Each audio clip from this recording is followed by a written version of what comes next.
Je m'appelle Simon Labelle, j'habite à Montréal, je suis auteur de bande dessinée et voici ma vie en lo-fi. On connaît déjà la hi-fi ou hi-fi, le son haute fidélité, alors lo-fi ou lo-fi, ben c'est l'inverse. Depuis quelques années, je suis devenu malentendant. Alors, j'apprends peu à peu à m'adapter à cette nouvelle réalité et j'aimerais partager l'expérience avec vous à travers cette bande dessinée. Bienvenue dans mes oreilles. C'est un témoignage bien personnel. Je raconte des anecdotes vécues, je partage mes réflexions, je mets en scène mon entourage, ma famille, les gens que je connais. Mais au bout du compte, c'est un livre qui est entièrement et uniquement à propos de moi. Et c'est humoristique. C'est drôle, c'est le fun, un peu grinçant, parfois pas trop. Comme ça rend compte de certains deuils, c'est inévitable qu'il y ait une petite gravité qui s'insinue ici et là. Je trouve ça intéressant de décrire ma perception du monde à des gens qui perçoivent le monde autrement. C'est comme donner un accès privilégié dans une autre tête.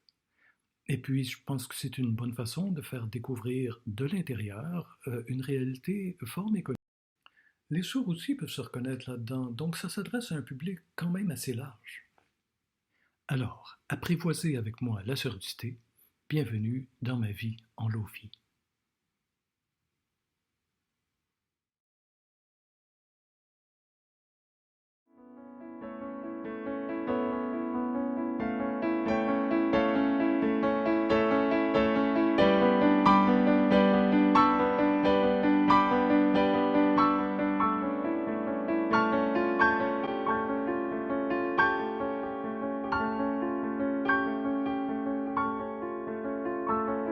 Bonjour, je m'appelle Étienne Prudhomme, je suis montréalais et je suis un artiste, aquarelliste, poète.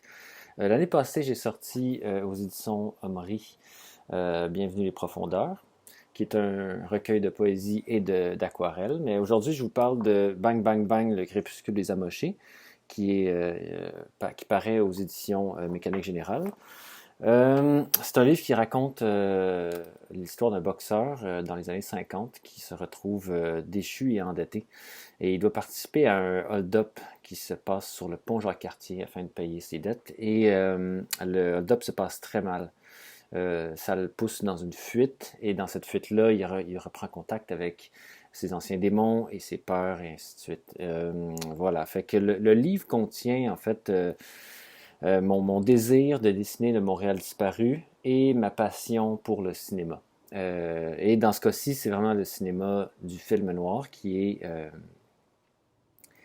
exactement euh, l'aspect visuel de cette bande dessinée-là. Elle est en noir et blanc, les images sont très sombres, et pas les images, mais plutôt les décors sont très sombres. Les décors montréalais qui ont disparu aujourd'hui, le patrimoine, tout ça, ils ont une patine. Je leur ai fait une patine parce que je trouvais que c'est ce que je voyais dans les archives, dans le fond, puis j'ai voulu transmettre. Fait que j'ai juste mélangé le film noir à mon histoire.